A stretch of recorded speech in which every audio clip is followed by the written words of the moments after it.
Hello बच्चों, कैसे हैं आप लोग। आई होप कि आप लोग अच्छे होंगे और आप सबकी पढ़ाई भी अच्छी चल रही होगी।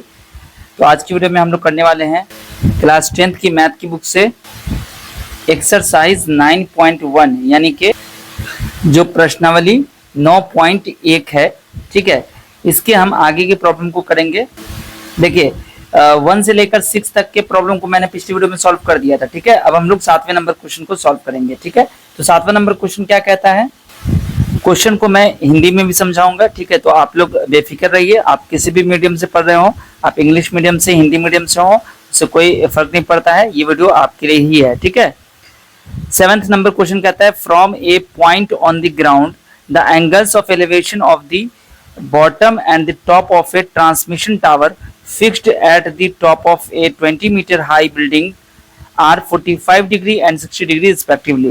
क्वेश्चन में ये कह रहा है कि जमीन के किसी एक पॉइंट से, ठीक है, ग्राउंड पर कोई पॉइंट है, उस पॉइंट से एक 20 मीटर ऊंचे भवन यानी कि बिल्डिंग, ठीक है, किसी पॉइंट से जमीन पर कोई पॉइंट है, उस पॉइंट से एक 20 मीटर ऊंचे भवन पर लगा हुआ एक संचार मीनार है यानी कि ट्रांसमिशन टावर है। बात समझने की है कि एक 20 मीटर ऊंची बिल्डिंग है और उसके ऊपर एक ट्रांसमिशन टावर लगा हुआ है। ठीक है, फिक्स है। और बच्चों ये कह रहा है कि उसके जो ट्रांसमिशन टावर है ना, उसके बॉटम का और टॉप का भी यानी कि तल और शिखर का जो एंगल ऑफ एलिवेशन है यानी कि उन्नयन कोण है वो 45 डिग्री और 60 डिग्री है। तो कहता है find the height of the tower. बात समझ में आ गई। अब इसको एक बार थोड़ी समझ लीजिए कि एक ट्रांसमिशन टावर है जो कि एक 20 मीटर ऊंची बिल्डिंग पर लगा हुआ है। ठीक है, और जमीन पर कोई बिंदु है, पॉइंट है, वहां से उस पॉइंट से जो टावर का फुट है यानी कि बॉटम है और टॉप है, उन दोनों का जो एंगल ऑफ एलिवेशन है वो 45 डिग्री और 60 डिग्री है। हाइट ऑफ टावर निकालना है। तो चलिए इसको फिगर के माध्यम से समझते हैं। तो बच्चों सबसे पहले फिगर बनाते हैं। देखो फिगर कैसे बनता है।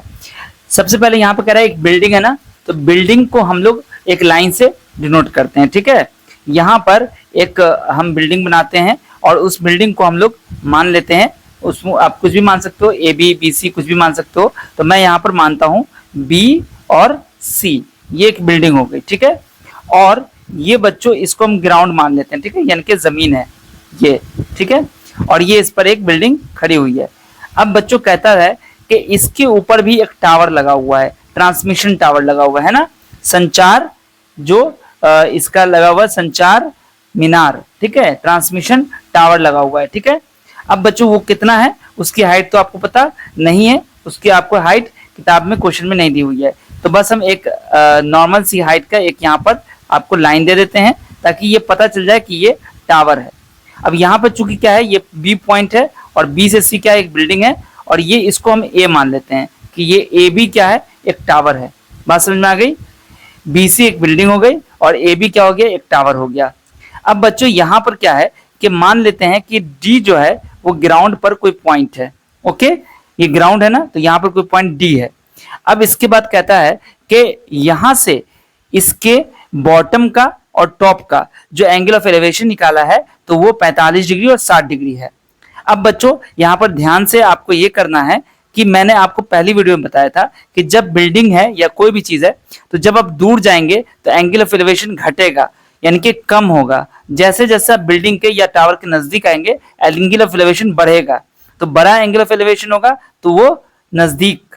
ठीक है, यानी कि जो छोटी चीज होगी, जो कम ऊंची चीज होगी तो उसका एंगल ऑफ एलिवेशन कम, और जो ऊंची चीज होगी उसका एंगल ऑफ एलिवेशन ज्यादा होगा। अगर आप एक ही पॉइंट से देख रहे हैं तो इस तरीके से भी समझिए। अब यहाँ पर बच्चों देखो 45 डिग्री जो है वो एंगल ऑफ एलिवेशन बन रहा है पॉइंट बी, यानी कि जो टावर का बॉटम है, जो तल है टावर का मीनार का, उससे 45 डिग्री का उन्नयन कोण यानी कि एंगल ऑफ एलिवेशन बन रहा है। तो इसको हम इसमें मिला देंगे। ठीक है, मिला दिया। ये आप यहां पर इस तरह लिख दीजिए कि ये 45 डिग्री का कोण बन रहा है। ठीक है, और इसका जो टावर है, इस टावर से इसका जो एंगल ऑफ एलिवेशन यानी उन्नयन कोण बन रहा है वो 60 डिग्री का बन रहा है। तो बच्चों यहां से क्या करना है आपको, इसको इस तरीके से मिला देना है। ठीक है, ये आपका क्या हो गया, ये जो एंगल बनेगा ये देखो, इसको आप इस तरह से बड़ा ले लो, ये बड़ा ले लो ऐसे, ठीक है। ये जो एंगल आपका बन रहा है ना, ये कितना है, 60 डिग्री है।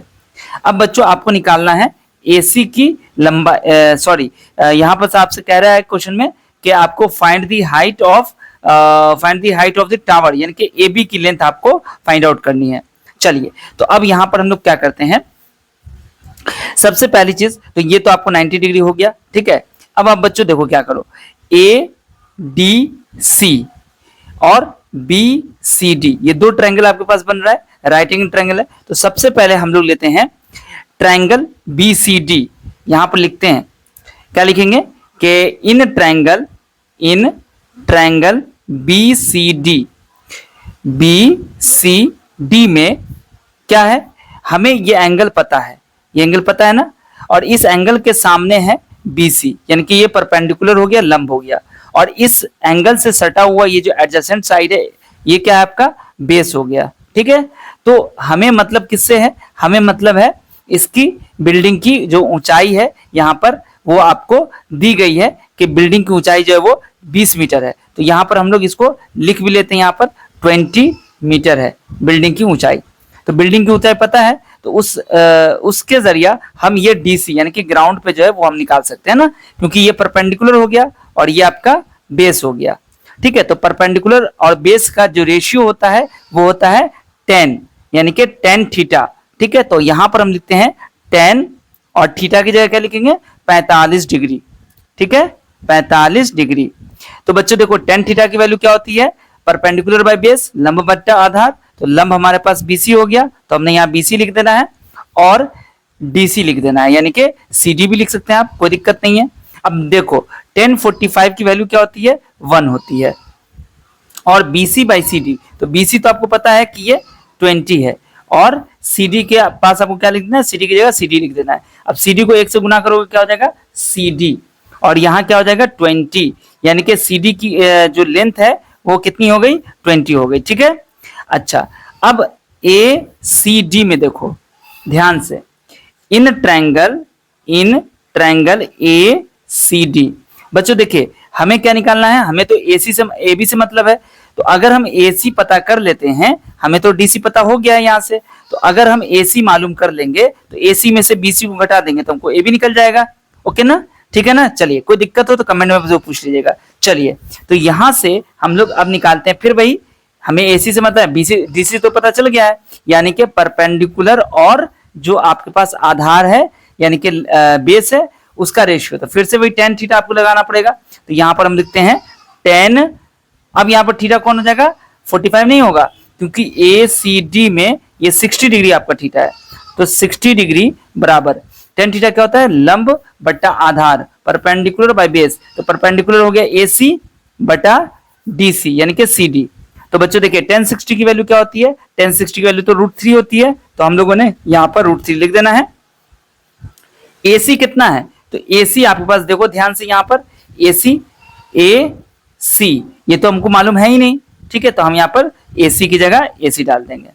अब यहां से देखिए CD कह रहा है, तो CD कितना है, CD यानी कि DC आपका तो पता चल गया, यहां से CD बराबर 20, तो ये 20 लिख देंगे यहां पर, ओके। अब चलिए, अब यहां पर हम ये काम करते हैं, इसके आगे 20 को √3 से गुना करेंगे, तो क्या हो जाएगा 20 √3 बराबर AC, यानी कि AC की जो लेंथ है वो कितनी आ गई, AC की लेंथ आ गई 20 √3 मीटर, ठीक है।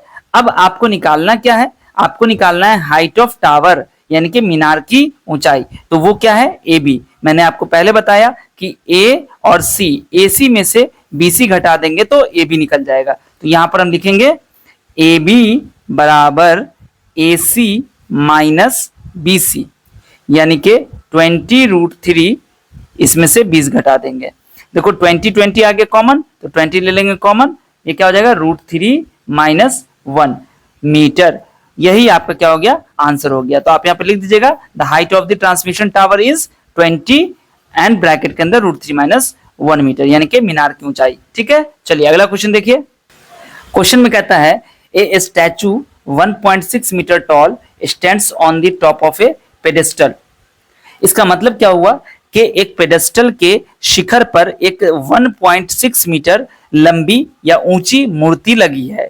ठीक है, एक स्टैचू है जो एक पेडेस्टल पर लगी हुई है जिसकी ऊंचाई 1.6 मीटर है। From a point on the ground the angle of elevation of the top of the statue is 60 degree. यानी कि ग्राउंड पर कोई पॉइंट है, वहां से एंगल ऑफ एलिवेशन जो टॉप ऑफ स्टैचू यानी कि स्टैचू के टॉप का एंगल ऑफ एलिवेशन कितना है, 60 डिग्री। ध्यान से देखिएगा, स्टैचू के टॉप का बता रहा है। And from the same point the angle of elevation of the top of the pedestal is 45 degree. यानी कि जो पेडेस्टल का टॉप है, यानी कि एक तरीके से कह लीजिए कि जो स्टैचू का बॉटम है ना, वो 45 डिग्री है उसका एंगल ऑफ एलिवेशन, यानी कि उन्नयन कोण। Find the height of the pedestal, तो यहाँ पर पेडेस्टल की ऊंचाई निकालना है। ठीक है, सेम पहले क्वेश्चन की तरह ही है। चलिए निकालते हैं इसको। देखो बच्चों, हिंदी में भी यही क्वेश्चन आपका कह रहा है, एक पेडेस्टल के शिखर पर एक 1.6 मीटर ऊंची मूर्ति लगी है। भूमि के एक बिंदु से मूर्ति के शिखर का उन्नयन कोण इतना और उसी बिंदु से पेडेस्टल के शिखर का उन्नयन कोण इतना। पेडेस्टल की ऊंचाई ज्ञात कीजिए। ठीक है, चलिए तो यहां पर हम फिर से एक फिगर बनाते हैं और फिगर देखिए कैसे बनेगा। एक पेडेस्टल है, ठीक है, ये पेडेस्टल है। अब ये पेडेस्टल कितना बड़ा नहीं पता है, इसके ऊपर एक स्टैचू लगा हुआ है और वो स्टैचू कितना है, 1.6 मीटर का है। ठीक है, तो यहाँ पर हम मान लो एक 1.6 मीटर की एक लाइन ड्रॉ कर देते हैं और इसको लिख देते हैं यहाँ पर कि ये 1.6 मीटर का है।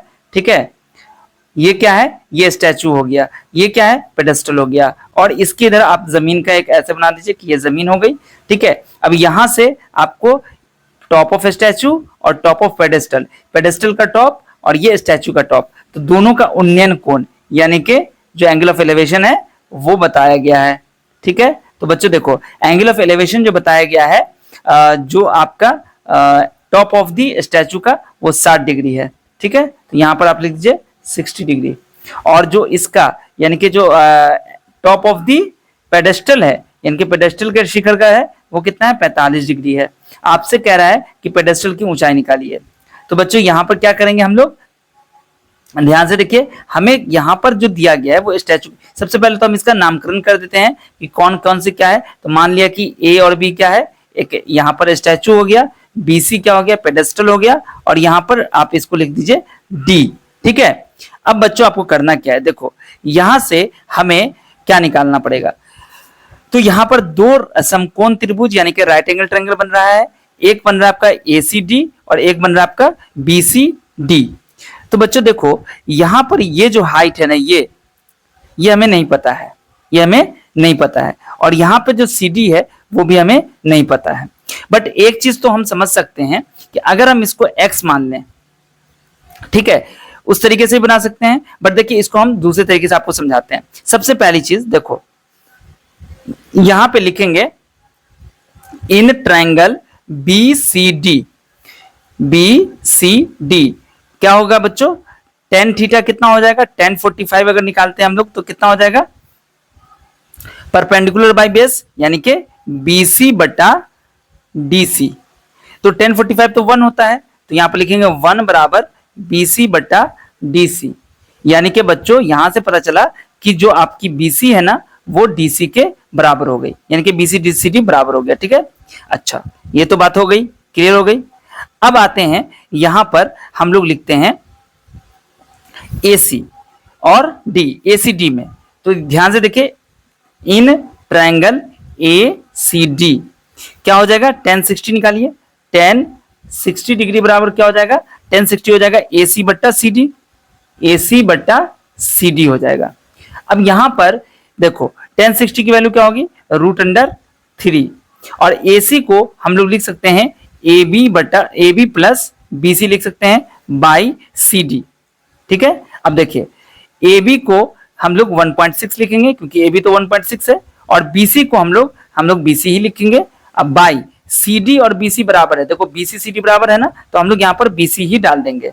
अब बच्चों क्या होगा कि √3 और BC मल्टीप्लाई हो जाएगा, है ना, यानी कि इधर तो डिवाइड में तो इसे मल्टीप्लाई हो जाएगा, तो ये क्या बन जाएगा, BC √3 बराबर 1.6 प्लस BC, ये हो जाएगा। अब BC को क्या करोगे, इधर लेके आ जाओगे, है ना। देखो मैं यहां पर कर देता हूं, BC को क्या करेंगे, BC √3 और माइनस BC बराबर क्या बच जाएगा, 1.6 बचेगा। ठीक है, दिख रहा है ना, BC √3 इधर था, ये BC को इधर लेके आए तो माइनस हो गया और इधर 1.6 बच गया। अब बच्चों करना क्या है यहाँ पर, तो BC यहाँ देखो BC कॉमन आ गया ना, तो BC कॉमन आ गया तो क्या बचेगा यहाँ पर, √3 - 1 बराबर 1.6 हो गया, यानी कि BC की वैल्यू कितनी आ गई, 1.6 बाई √3 - 1।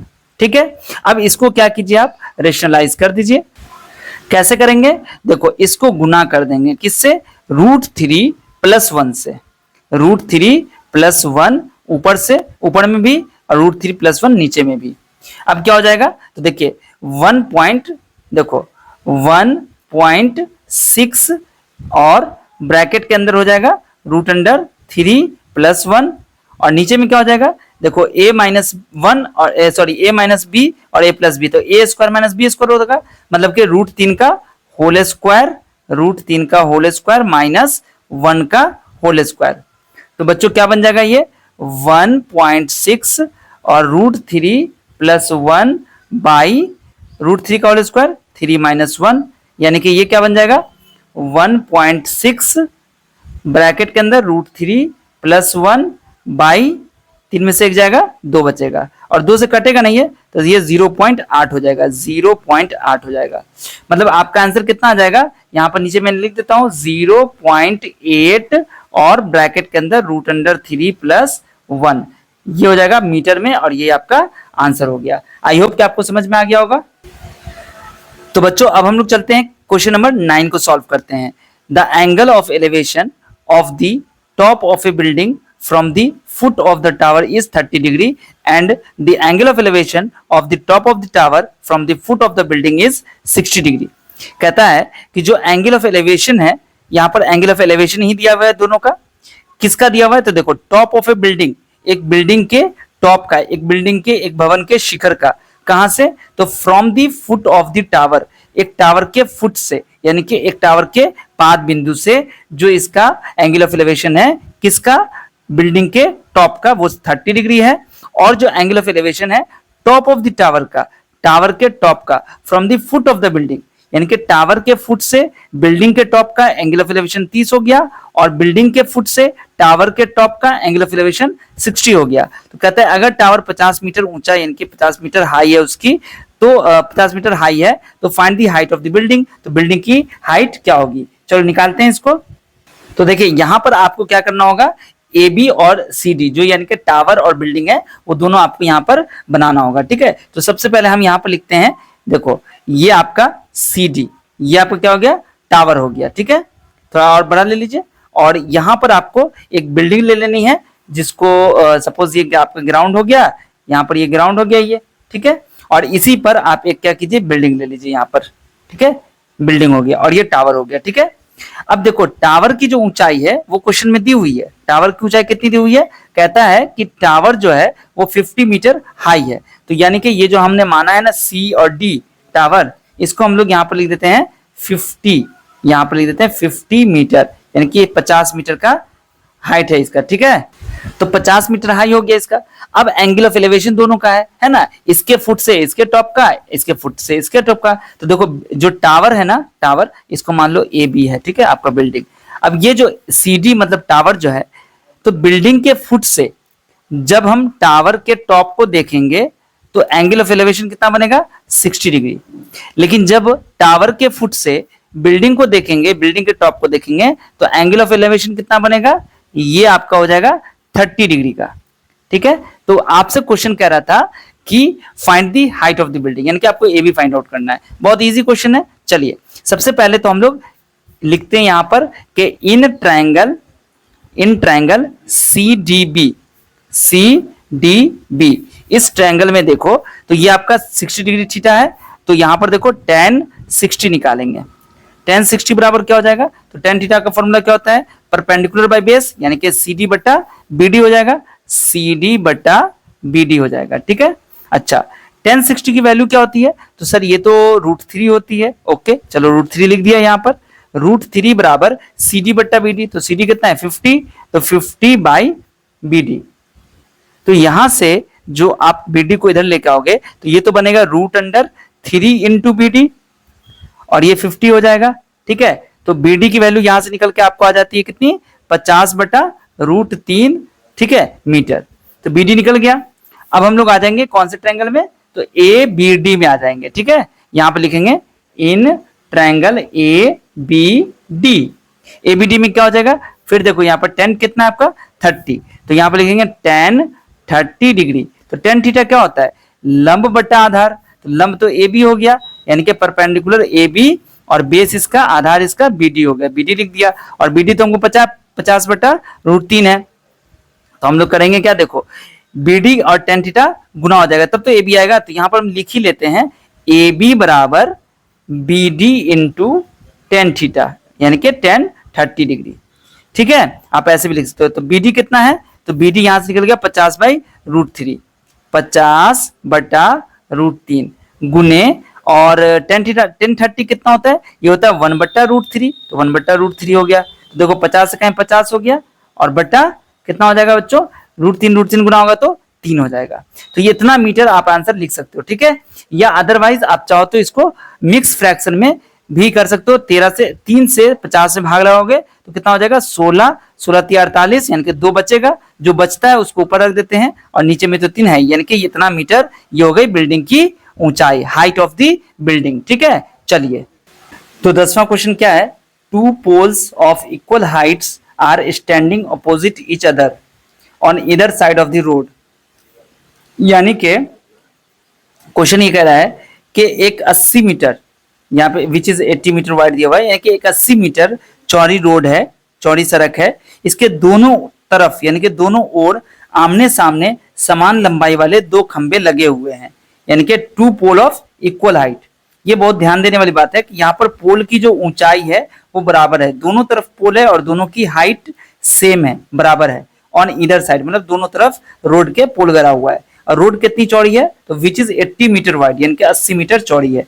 फ्रॉम अ पॉइंट, एक point between them on the road, road पर उन दोनों के बीच में, यानी कि रोड है ना, रोड पर कोई पॉइंट है जो दोनों पोल के बीच में है। The angle of elevation of the top of the pole और इतना एंड इतना, मतलब उस पॉइंट से दोनों पोल का जो एंगल ऑफ एलिवेशन है वो दिया हुआ है।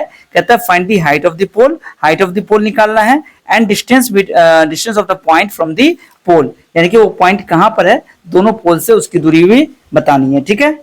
सबसे पहले देखिए यहाँ पर फिगर बनाते हैं, ठीक है। फिगर बनाने से आपको बहुत अच्छे समझ में आ जाएगा। यहाँ पर रोड कितनी चौड़ी है, 80 मीटर, तो यहाँ पर हम लोग 80 मीटर चौड़ी रोड बना देते हैं, ठीक है। ये मान लो आपकी 80 मीटर चौड़ी रोड हो गई, ठीक है। तो यहाँ पर लिख देते हैं इस तरीके से, डायमेंशन भी इसका लिख देते हैं कि ये 80 मीटर ये रोड हो गई, और इस रोड को हम मान लेते हैं BD, क्या मान लेते हैं, BD मान लेते हैं। और इसके सामने में, यानी कि रोड, ये रोड हो गई, तो इधर और इधर क्या है, इक्वल हाइट के 2 टावर हैं, तो एक को हम मानते हैं AB, यानी कि AB एक टावर हो गया, और दूसरा टावर इसी के हाइट के बराबर है जो कि आपका CD है, ठीक है, CD है। अब बच्चों यहाँ पे कहता है कि सड़क पे बीच में कहीं पे पॉइंट है, ठीक है, दोनों पोल के बीच में। अब ये बीच का मतलब ये नहीं कि सड़क के बीच में, यहाँ पर भी पॉइंट हो सकता है, इधर भी पॉइंट हो सकता है, यहाँ भी हो सकता है, आप अपने हिसाब से ले सकते हो, कोई दिक्कत नहीं है, ठीक है। ये पॉइंट की डिस्टेंस आपको पता नहीं है, बट आपको इधर लेना है कि इधर लेना है, वो कैसे डिसाइड करना होगा। तो देखिए उसके लिए आपको क्या करना होगा, देखो यहां पर आपको क्वेश्चन फिर से पढ़ना होगा कि एक तरफ 60 डिग्री बन रहा एंगल ऑफ एलिवेशन, उन्नयन कोण, और एक जो आपका पोल है उसमें 30 डिग्री का उन्नयन कोण बन रहा है, ठीक है। तो अगर हम इधर के लिए 30 करते हैं तो आपको पॉइंट दूर रखना पड़ेगा, और अगर इधर के लिए 30 करोगे तो पॉइंट को इससे दूर करना होगा, ठीक है। बस ये आपको देखना है। तो हम ऐसा करते हैं कि 60 डिग्री और 30 डिग्री कह रहा है ना, तो 60 डिग्री हम AB के लिए मान लेते हैं, तो ये आपका यहाँ पे आ जाएगा, ठीक है, नजदीक में। तो यहां से ये एंगल ऑफ एलिवेशन 60 डिग्री हो गया, ठीक है। और दूसरे के लिए 30 डिग्री है, तो हम इसको थोड़ा दूर भी रख दिया है, ठीक है, ये खुद ब खुद दूर हो गया, यानी कि ये 30 डिग्री हो गया। बात समझ में आ गई। चलिए, हर एक चीज आपको क्लियर करते हुए चलना है ताकि आपको कोई कंफ्यूजन रहे कि सर यहाँ पे ही क्यों किया, यहाँ क्यों नहीं कर सकते हैं, और इस पॉइंट को आपको O मान लेना है, ठीक है। अब आपको क्वेश्चन में निकालने के लिए कह रहा है AB या CD, मतलब दोनों तो बराबर है, तो आप दोनों में से किसी एक की हाइट बता दीजिए। अगर आप इसकी हाइट बताते हैं तो इसकी भी पता चल जाएगी, ठीक है। तो आपको पोल की हाइट बतानी है, और ये बताना है कि ये O जो बिंदु है वो कहां पर है, AB से कितनी दूर पर है, और DC यानी कि BO और OD आपको निकालना है, ठीक है। चलिए, तो सबसे पहले 1060 के लिए निकालते हैं। देखो 1060 किस में निकाल रहे हैं 1060? तो ए बी ओ में, ठीक है। तो यहां पर लिख देते हैं in triangle A B O, ठीक है। ए बी ओ में 1060 की वैल्यू क्या हो जाएगी? तो टेन थीटा क्या होता है? परपेंडिकुलर बाय बेस, यानी कि ए बी बट्टा बी ओ, ए बी बट्टा बी हो जाएगा। तो 1060 की क्या वैल्यू होती है? तो ये होता है √3, तो यहां पर लिख देंगे √3। और ए बी कितना है? तो ए बी आपको पता नहीं है तो ए बी लिख दीजिए। और बी ओ कितना है ये भी आपको पता नहीं है तो आप यहां पर बी ओ लिख दीजिए। इसका मतलब कि अगर हम बी ओ की बात करेंगे तो बी ओ हमारे पास कितना हो जाएगा? ए बी बटा √3 ये हो जाएगा, ठीक है। अब आते हैं ट्रायंगल कौन सा लेंगे? सी डी ओ लेते हैं। सी डी ओ ये भी आपका 90 डिग्री होगा, तो इसमें भी 1030 निकालते हैं। यहाँ पर लिख दो in triangle C D O. अब यहाँ पर ट्रायंगल 1030 डिग्री निकालते हैं। तो 1030 की वैल्यू क्या होगी? तो सी डी बट्टा ओडी, सी डी बट्टा ओडी, ठीक है। तो सी डी बटा ओडी को हम लिख सकते हैं यहां पर सी डी बटा 80 माइनस ओडी कितना होगा? ओडी में से मतलब ओडी अगर आपको निकालनी होगी तो आप क्या करेंगे? बीडी में से बीओ को घटा देंगे तो ओडी निकल जाएगा। तो ओडी की जगह हम क्या लिख देंगे? 80 माइनस बीओ। आप यहां पर एक्स मान के भी बना सकते हैं, कोई दिक्कत नहीं होगा। अब 1030 की वैल्यू क्या हो जाएगी? तो 1030 की वैल्यू हो जाएगी 1030 की वैल्यू क्या होती है? 1/√3। तो यहां पर लिखेंगे 1/√3।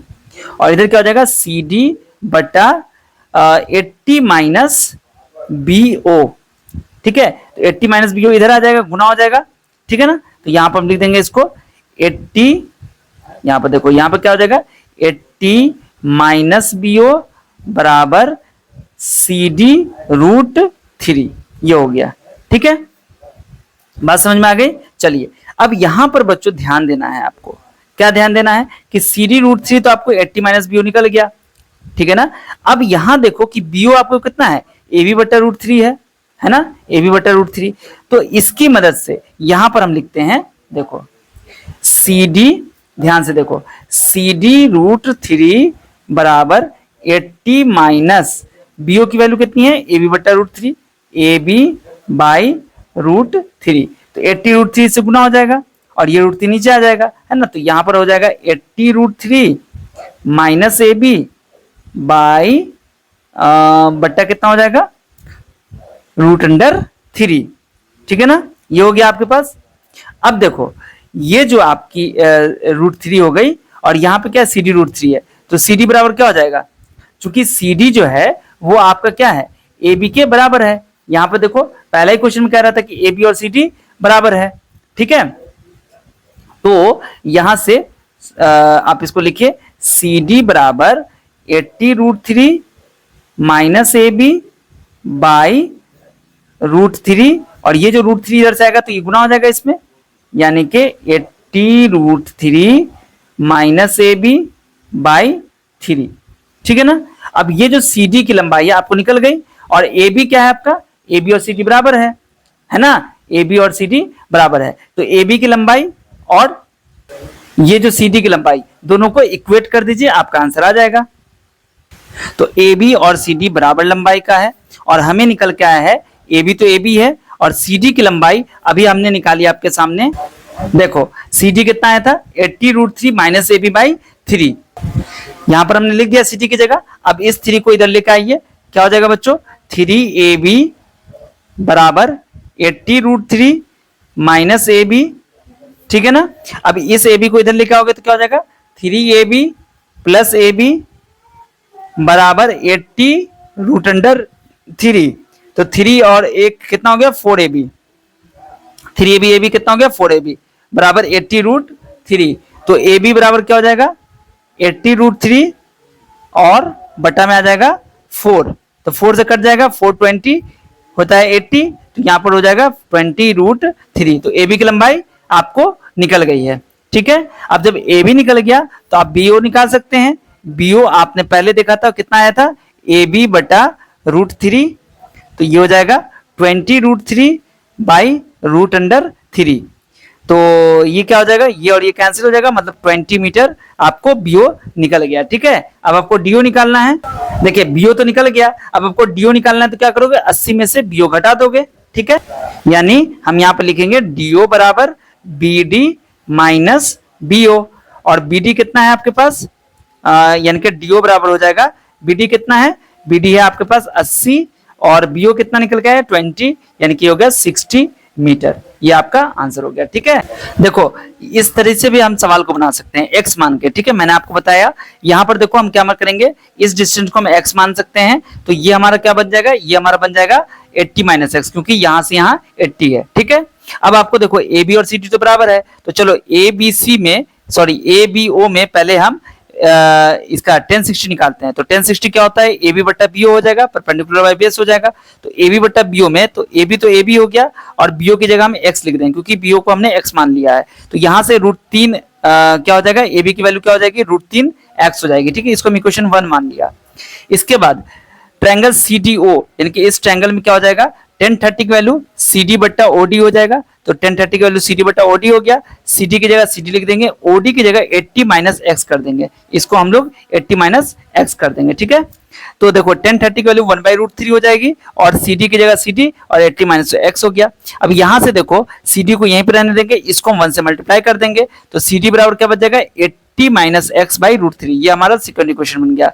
ए बी और सी डी बराबर है, क्वेश्चन दिया हुआ है दोनों पोल बराबर है, तो ए बी बराबर सी डी, मतलब इस वैल्यू को और इस वैल्यू को बराबर कर दिया हमने, बराबर कर दिया तो √3 इससे गुना हो जाएगा, √3 से 3x बन गया बराबर 80 माइनस एक्स। तो इस माइनस एक्स को हम इधर लेके आएंगे, प्लस एक्स हो जाएगा, यानी कि 4x बराबर हो गया 80, तो x की वैल्यू यहां से 20 आ गई। ठीक है, अब जब x निकल गया आपको तो बीओ आपको कितना आ गया, बीओ आपको आ गया 20 यानी कि 20 मीटर, और ओडी कितना हो जाएगा 80 माइनस एक्स यानी कि 80 में से 20 गया 60। तो हमें यहाँ पर जो है हाइट ऑफ द बिल्डिंग निकालना था, तो यहाँ पर हाइट ऑफ द बिल्डिंग हमको कैसे निकालना होगा, तो अब हम आराम से निकाल सकते हैं। यहाँ से देखो ए बी बराबर √3 एक्स है ना, तो यहाँ पर हम निकाल देते हैं ए बी बराबर √3 इंटू एक्स, मतलब √3 इंटू एक्स कितना है 20, यानी कि 20√3 मीटर। ये आपका आंसर हो गया, इसका ए बी मैंने निकाल दिया। ठीक है, दोनों टावर की लंबाई आपको निकल गई 20√3। ठीक है, तो आई होप कि आपको समझ में भी आ गया होगा। ठीक है, तो यहाँ पर जो वीडियो बहुत ज्यादा लंबी हो गई है, तो यहीं पर हम स्टॉप करते हैं। क्वेश्चन नंबर 10 को मैंने समझा दिया है, और आगे के क्वेश्चन को मैं अगली वीडियो में समझाऊंगा। आई होप कि आपको वीडियो बहुत अच्छी लगी होगी, आपको समझ में भी आया होगा। तो अपने सभी दोस्तों के साथ इसको शेयर कर दीजिए, खासतौर से जो कमजोर स्टूडेंट है उनसे जरूर शेयर कीजिएगा। ठीक है, मिलता हूं फिर आपसे अगली वीडियो में, तब तक आप सब अपना ध्यान रखिए। वीडियो देखने के लिए आप सभी बच्चों का बहुत बहुत शुक्रिया।